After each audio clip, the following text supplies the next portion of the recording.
Mga boss, welcome to Papi Brad TV.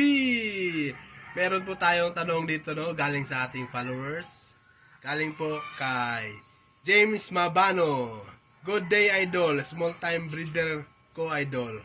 Bago ragyod ko nagsugod breed idol, pwede ko magpa-rate sa akong bayi. Boss, if quality ba siya?